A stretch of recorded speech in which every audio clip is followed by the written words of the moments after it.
بسم الله الرحمن الرحيم. ياسين والقرآن الحكيم إنك لمن المرسلين على صراط مستقيم تنزيل العزيز الرحيم لتنذر قوما ما أنذر آباؤهم فهم غافلون. لقد حق القول على أكثرهم فهم لا يؤمنون. إنا جعلنا في أعناقهم أغلالا فهي إلى الأذقان فهم مقمحون. وجعلنا من بين أيديهم سدا ومن خلفهم سدا فأغشيناهم فهم لا يبصرون. وسواء عليهم أأنذرتهم أم لم تنذرهم لا يؤمنون. إنما تنذر من اتبع الذكر وخشي الرحمن بالغيب فبشره بمغفرة وأجر كريم. إنا نحن نحيي الموتى ونكتب ما قدموا وآثارهم وكل شيء أحصيناه في إمام مبين. واضرب لهم مثلا أصحاب القرية إذ جاءها المرسلون إذ أرسلنا إليهم 2 فكذبوهما فعززنا بثالث فقالوا إنا إليكم مرسلون. قالوا ما أنتم إلا بشر مثلنا وما أنزل الرحمن من شيء إن أنتم إلا تكذبون. قالوا ربنا يعلم إنا إليكم لمرسلون وما علينا إلا البلاغ المبين. قالوا إنا تطيرنا بكم لئن لم تنتهوا لنرجمنكم وليمسنكم منا عذاب أليم. قالوا طائركم معكم أئن ذكرتم بل أنتم قوم مسرفون. وجاء من أقصى المدينة رجل يسعى قال يا قوم اتبعوا المرسلين اتبعوا من لا يسألكم أجرا وهم مهتدون. وما لي لا أعبد الذي فطرني وإليه ترجعون. أتخذ من دونه آلهة إن يردني الرحمن بضر لا تغن عني شفاعتهم شيئا ولا ينقذون. إني إذا لفي ضلال مبين. إني آمنت بربكم فاسمعون. قيل ادخل الجنة قال يا ليت قومي يعلمون بما غفر لي ربي وجعلني من المكرمين. وما أنزلنا على قومه من بعده من جند من السماء وما كنا منزلين إن كانت إلا صيحة واحدة فإذا هم خامدون يا حسرة على العباد ما يأتيهم من رسول إلا كانوا به يستهزئون ألم يروا كم أهلكنا قبلهم من القرون أنهم إليهم لا يرجعون وإن كل لما جميع لدينا محضرون وآية لهم الأرض الميتة أحييناها وأخرجنا منها حبا فمنه يأكلون وجعلنا فيها جنات من نخيل وأعناب وفجرنا فيها من العيون ليأكلوا من ثمره وما عملته أيديهم أفلا يشكرون سبحان الذي خلق الأزواج كلها مما تنبت الأرض ومن أنفسهم ومما لا يعلمون وآية لهم الليل نسلخ منه النهار فإذا هم مظلمون والشمس تجري لمستقر لها ذلك تقدير العزيز العليم والقمر قدرناه منازل حتى عاد كالعرجون القديم لا الشمس ينبغي لها أن تدرك القمر ولا الليل سابق النهار وكل في فلك يسبحون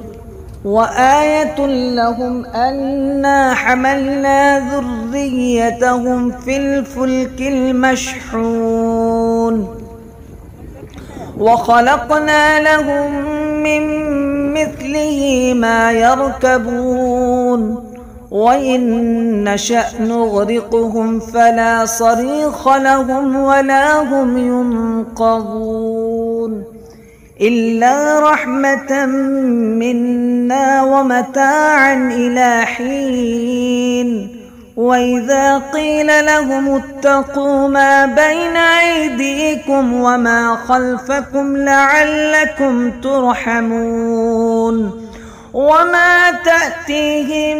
من آية من آيات ربهم إلا كانوا عنها معرضين وإذا قيل لهم أنفقوا مما رزقكم الله قال الذين كفروا للذين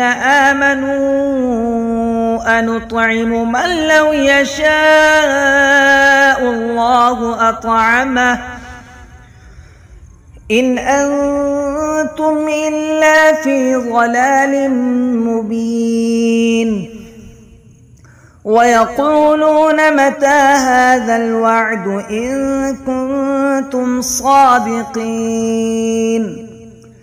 ما ينظرون إلا صيحة واحدة تأخذهم وهم يخصمون فلا يستطيعون توصية ولا إلى أهلهم يرجعون ونفخ في الصور فإذا هم من الأجداث إلى ربهم ينسلون قالوا يا ويلنا من بعثنا من مرقدنا هذا ما وعد الرحمن وصدق المرسلون إن كانت إلا صيحة واحدة فإذا هم جميع لدينا محضرون فاليوم لا تظلم نفس شيئا ولا تجزون إلا ما كنتم تعملون إن أصحاب الجنة اليوم في شغل فاكهون هم وأزواجهم في ظلال على الأرائك متكئون لهم فيها فاكهة ولهم ما يدعون سلام قولا من رب رحيم وامتازوا اليوم أيها المجرمون ألم أعهد إليكم يا بني آدم ألا تعبدوا الشيطان إنه لكم عدو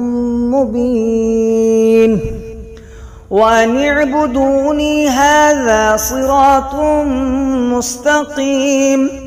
ولقد أضل منكم جبلا كثيرا أفلم تكونوا تعقلون هذه جهنم التي كنتم توعدون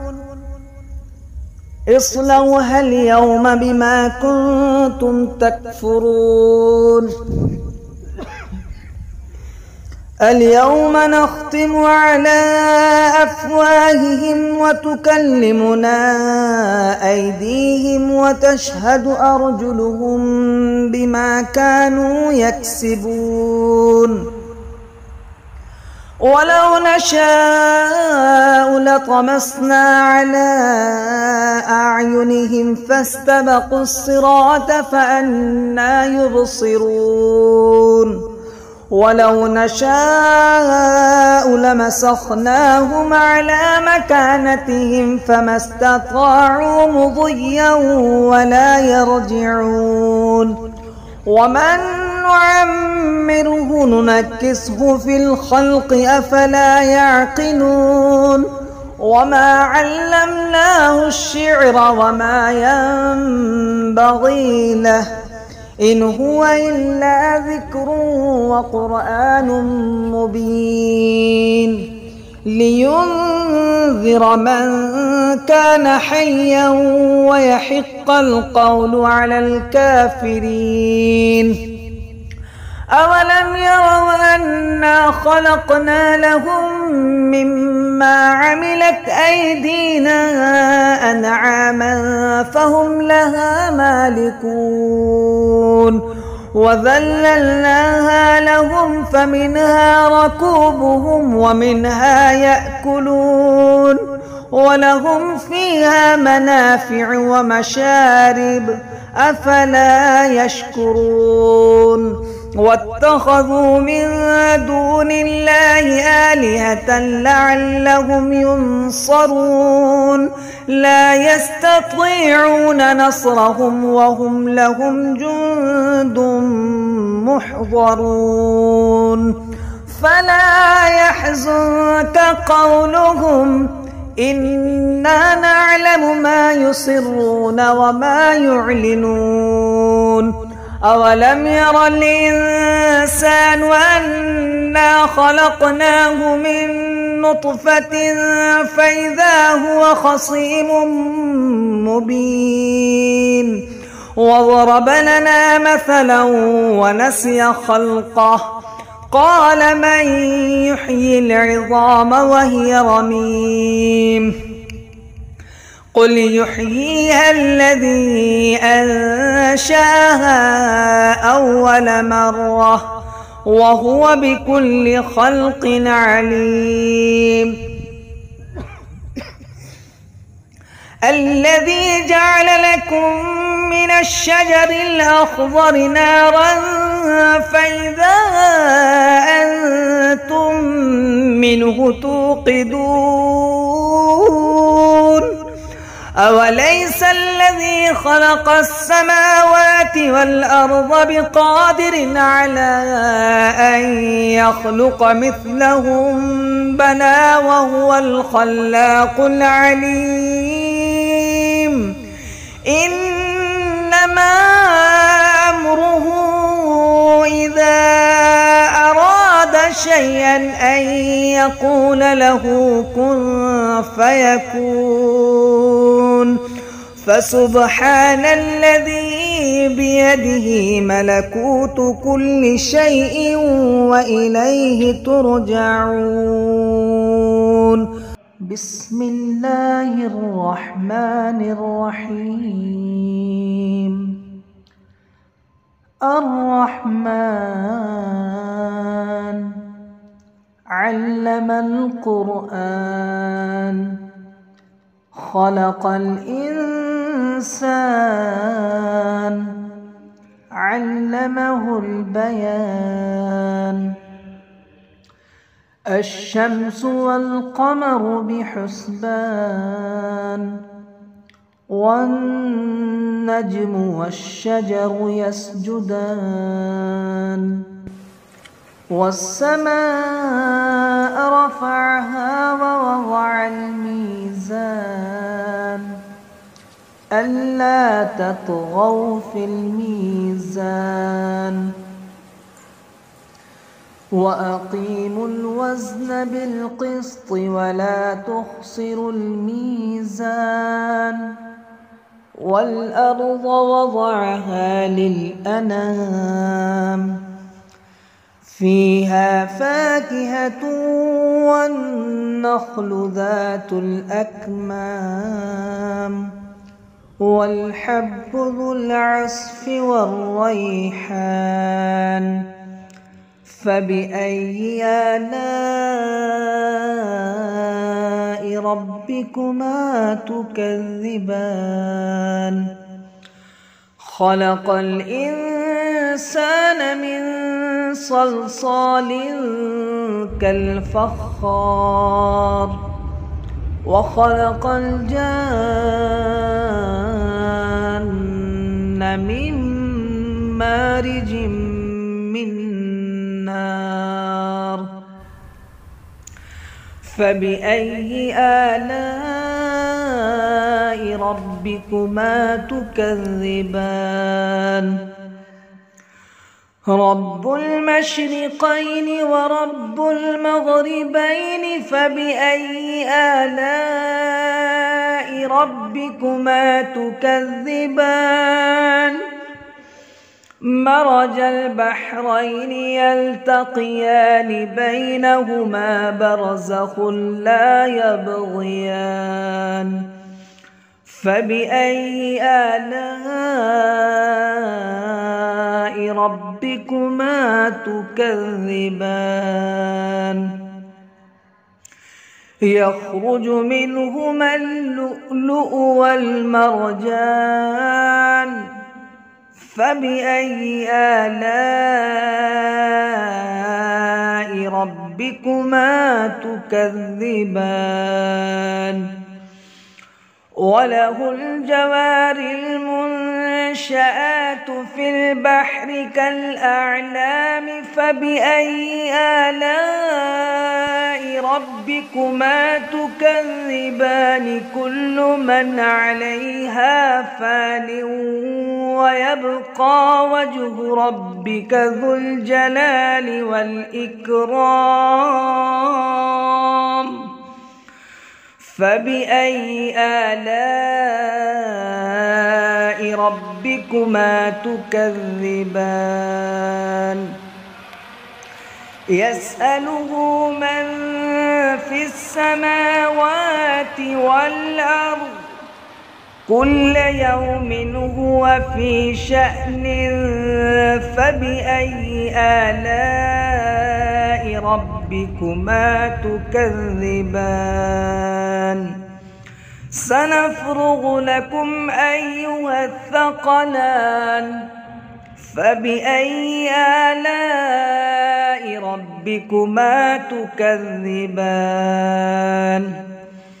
يا معشر الجن والإنس إن استطعتم أن تنفذوا من أقطار السماوات والأرض فانفذوا لا تنفذون إلا بسلطان فبأي آلاء ربكما تكذبان يرسل عليكما شواظ من نار ونحاس فلا تنتصران فبأي آلاء ربكما تكذبان فإذا انشقت السماء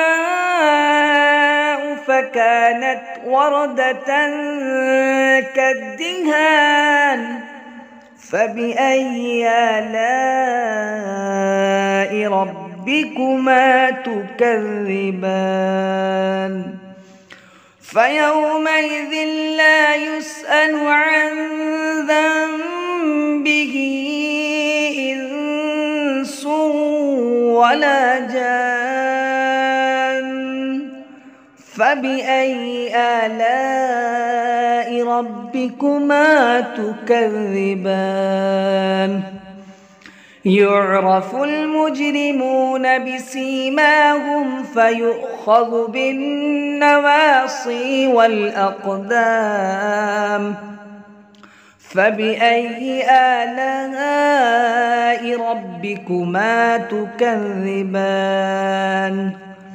هذه جهنم التي يكذب بها المجرمون يطوفون بينها وبين حميم آن فبأي آلاء ربكما تكذبان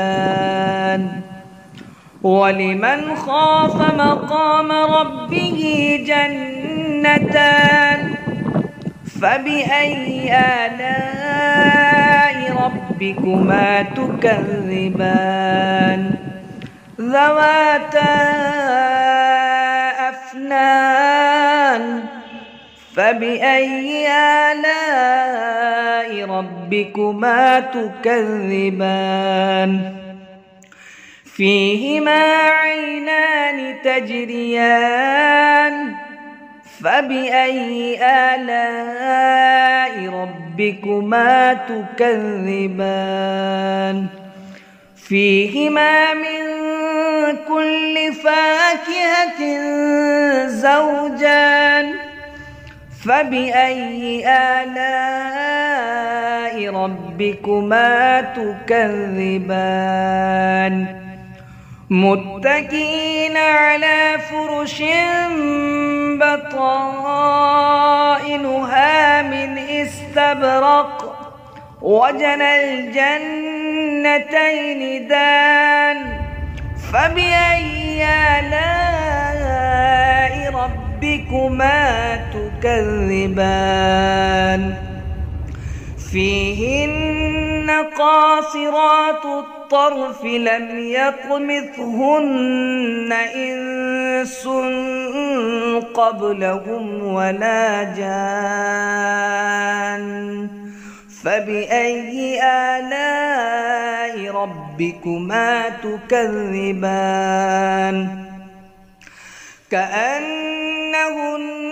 الياقوت والمرجان فبأي آلاء ربكما تكذبان هل جزاء الإحسان إلا الإحسان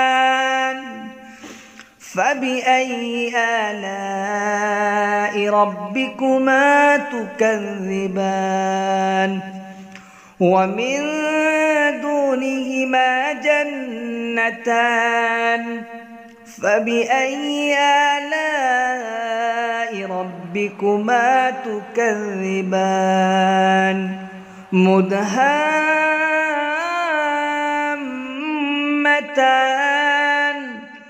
فبأي آلاء ربكما تكذبان فيهما عينان نضاختان فبأي آلاء ربكما تكذبان فيهما فاكهة ونخل ورمان فبأي آلاء ربكما تكذبان فيهن خيرات حسان فبأي آلاء ربكما تكذبان حور مقصورات في الخيام فبأي آلاء ربكما تكذبان لم يطمثهن إنس قبلهم ولا جان فبأي آلاء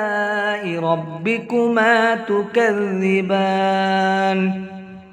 متكئين على رفرف خضر وعبقري حسان فبأي آلاء ربكما تكذبان تبارك اسم ربك ذي الجلال والإكرام بسم الله الرحمن الرحيم ياسين والقرآن الحكيم إنك لمن المرسلين على صراط مستقيم تنزيل العزيز الرحيم لتنذر قوما ما أنذر آباؤهم فهم غافلون لقد حق القول على أكثرهم فهم لا يؤمنون إنا جعلنا في أعناقهم أغلالا فهي إلى الأذقان فهم مقمحون وجعلنا من بين أيديهم سدا ومن خلفهم سدا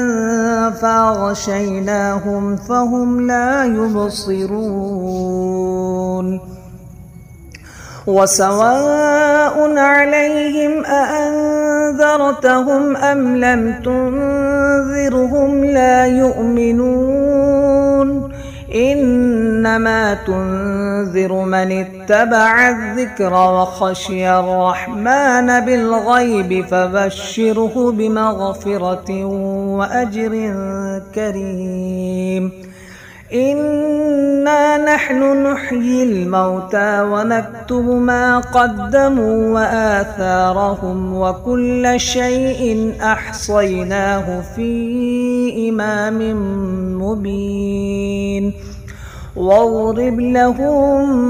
مثلا أصحاب القرية إذ جاءها المرسلون إذ أرسلنا إليهم 2 فكذبوهما فعززنا بثالث فقالوا إنا إليكم مرسلون قالوا ما أنتم إلا بشر مثلنا وما أنزل الرحمن من شيء إن أنتم إلا تكذبون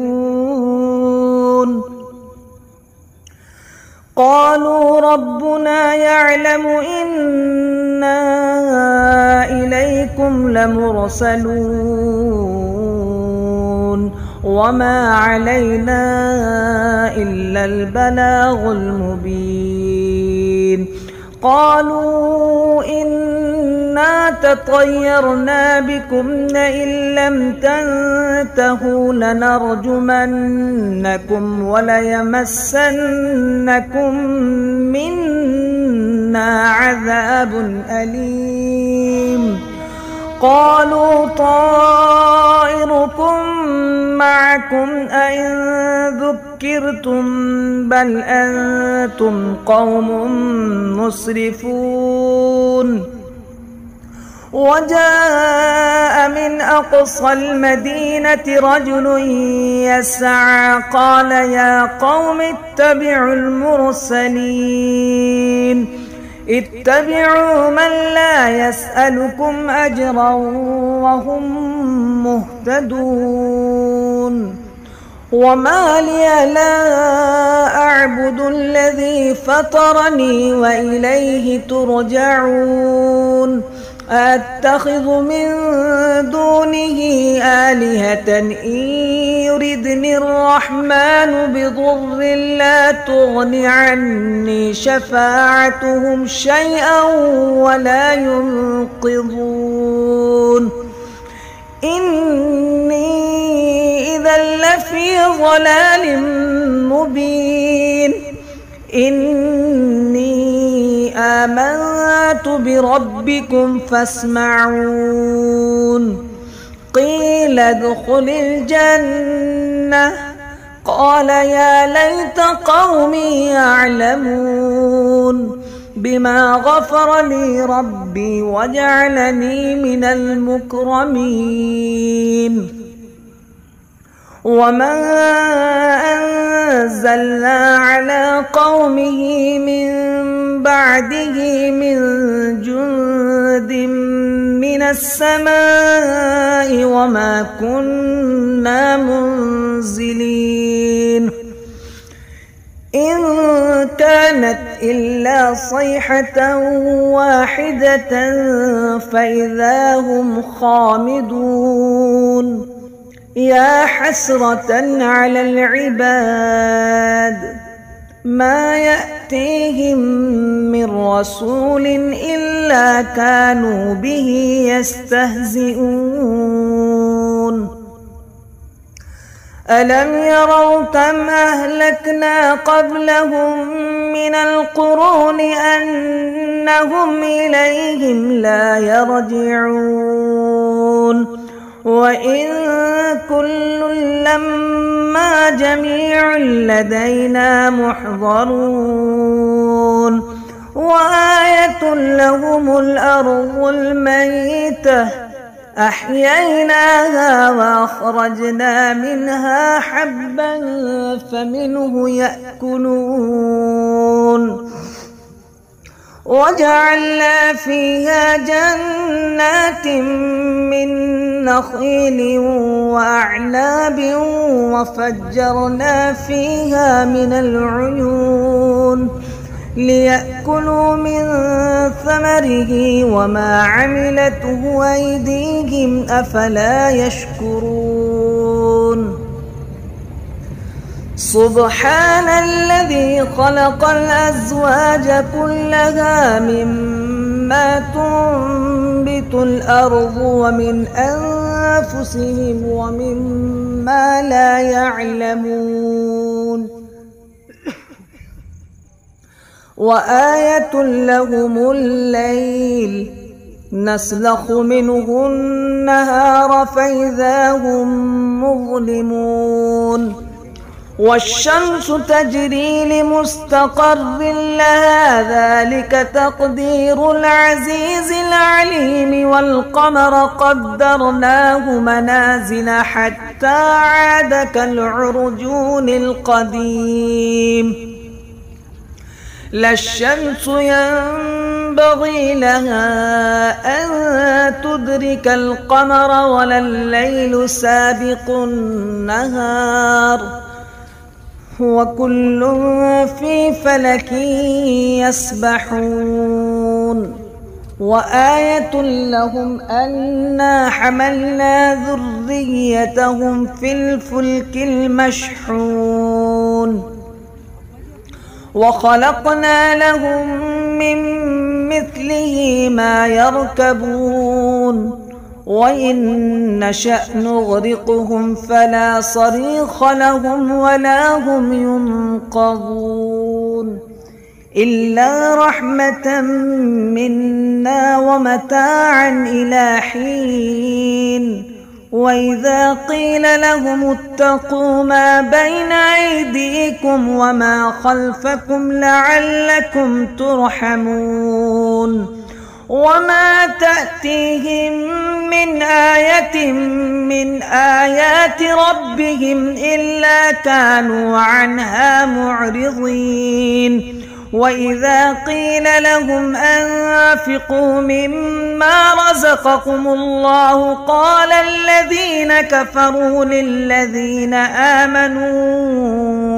أنطعم من لو يشاء الله أطعمه إن أنتم إلا في ضلال مبين ويقولون متى هذا الوعد إن كنتم صادقين ما ينظرون إلا صيحة واحدة تأخذهم وهم يخصمون فلا يستطيعون توصية ولا إلى أهلهم يرجعون ونفخ في الصور فإذا هم من الأجداث إلى ربهم ينسلون قالوا يا ويلنا من بعثنا من مرقدنا هذا ما وعد الرحمن وصدق المرسلون إن كانت إلا صيحة واحدة فإذا هم جميع لدينا محضرون فاليوم لا تظلم نفس شيئا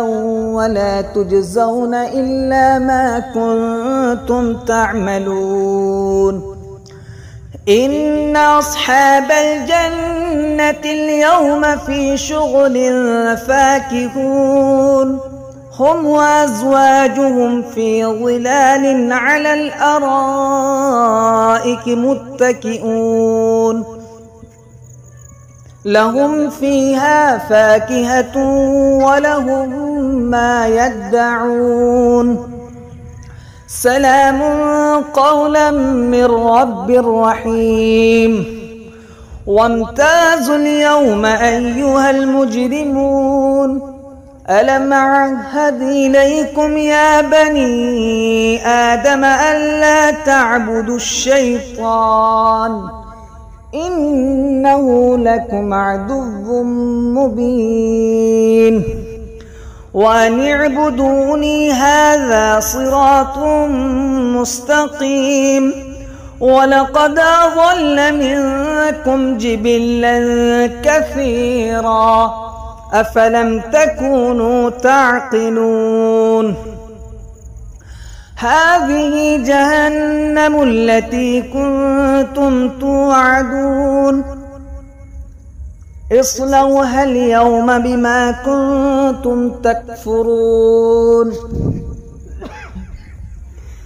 اليوم نختم على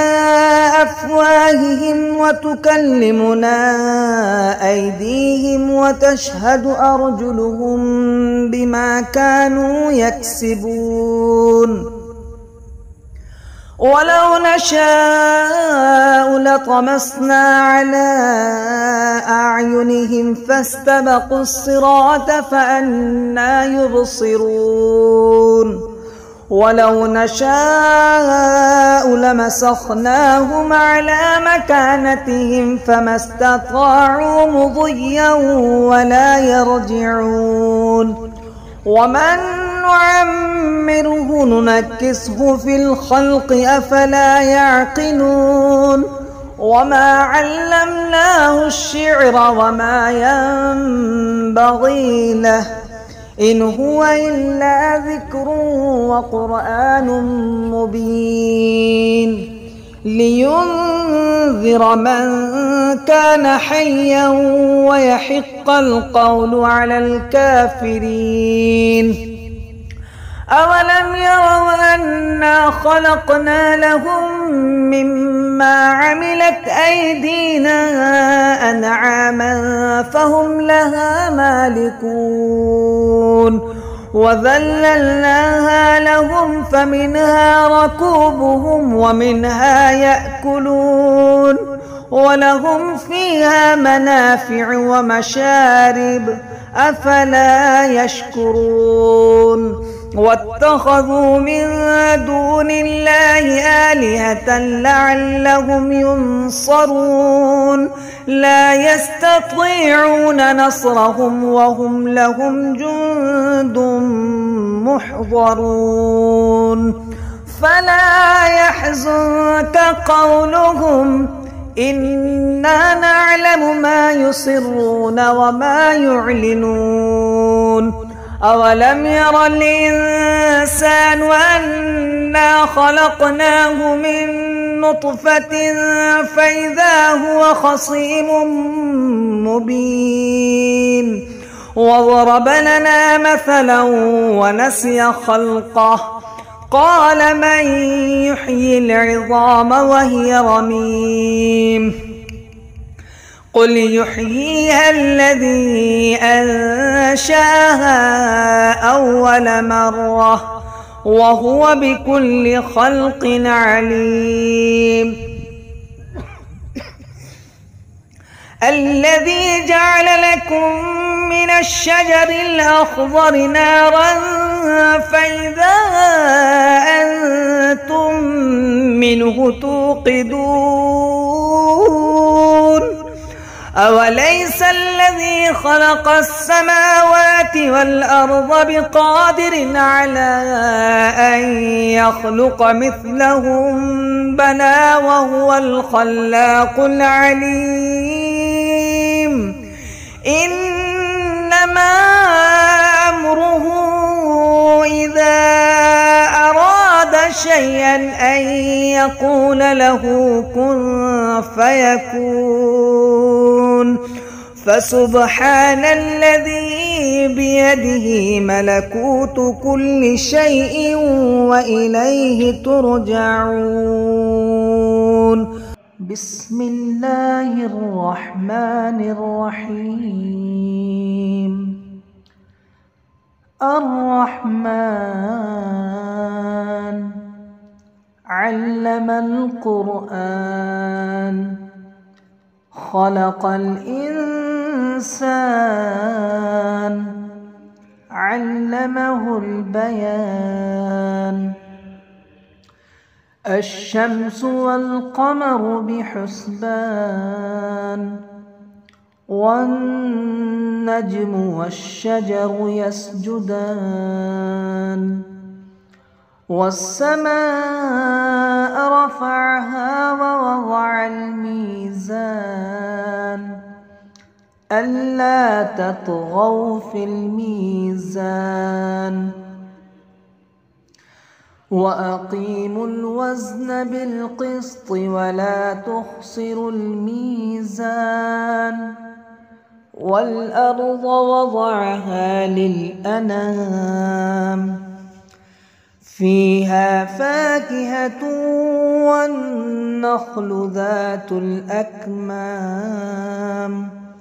والحب ذو العصف والريحان فبأي آلاء ربكما تكذبان خلق الإنسان من صلصال كالفخار وخلق الجان من مارج من نار فبأي آلاء ربكما تكذبان رب المشرقين ورب المغربين فبأي آلاء ربكما تكذبان مرج البحرين يلتقيان بينهما برزخ لا يبغيان فبأي آلاء ربكما تكذبان يخرج منهما اللؤلؤ والمرجان فبأي آلاء ربكما تكذبان وله الجوار المنشآت في البحر كالأعلام فبأي آلاء ربكما تكذبان كل من عليها فان ويبقى وجه ربك ذو الجلال والإكرام فبأي آلاء ربكما تكذبان يسأله من في السماوات والأرض كل يوم هو في شأن فبأي آلاء ربكما تكذبان سنفرغ لكم أيها الثقلان فبأي آلاء ربكما تكذبان يا معشر الجن والإنس إن استطعتم أن تنفذوا من أقطار السماوات والأرض فانفذوا لا تنفذون إلا بسلطان فبأي آلاء ربكما تكذبان يرسل عليكما شواظ من نار ونحاس فلا تنتصران فبأي آلاء ربكما تكذبان فإذا انشقت السماء فكانت وردة كالدهان فبأي آلاء ربكما تكذبان فيومئذ لا يسأل عن ذنبه إنس ولا جان فبأي آلاء ربكما تكذبان يعرف المجرمون بسيماهم فيؤخذ بالنواصي والأقدام فبأي آلاء ربكما تكذبان هذه جهنم التي يكذب بها المجرمون يطوفون بينها وبين حميم آن فبأي آلاء ربكما تكذبان ولمن خاف مقام ربه جنتان فبأي آلاء ربكما تكذبان ذواتا أفنان فبأي آلاء ربكما تكذبان فيهما عينان تجريان فبأي آلاء ربكما تكذبان فيهما من كل فاكهة زوجان فبأي آلاء ربكما تكذبان متكئين على فرش بطائنها من استبرق وجنى الجنتين دان فبأي آلاء ربكما تكذبان فيهن قاصرات الطرف لم يطمثهن إنس قبلهم ولا جان فبأي آلاء ربكما تكذبان كأنهن الياقوت والمرجان فبأي آلاء ربكما تكذبان هل جزاء الإحسان إلا الإحسان فبأي آلاء ربكما تكذبان ومن دونهما جنتان فبأي آلاء ربكما تكذبان مدهامتان فبأي آلاء ربكما تكذبان فيهما عينان نضاختان فبأي آلاء ربكما تكذبان فيهما فاكهة ونخل ورمان فبأي آلاء ربكما تكذبان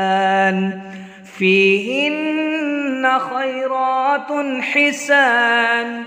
فبأي آلاء ربكما تكذبان حور مقصورات في الخيام فبأي آلاء ربكما تكذبان لم يطمثهن إنس قبلهم ولا جان فبأي آلاء ربكما تكذبان متكئين على رفرف خضر وعبقري حسان فبأي آلاء ربكما تكذبان تبارك اسم ربك ذي الجلال والإكرام.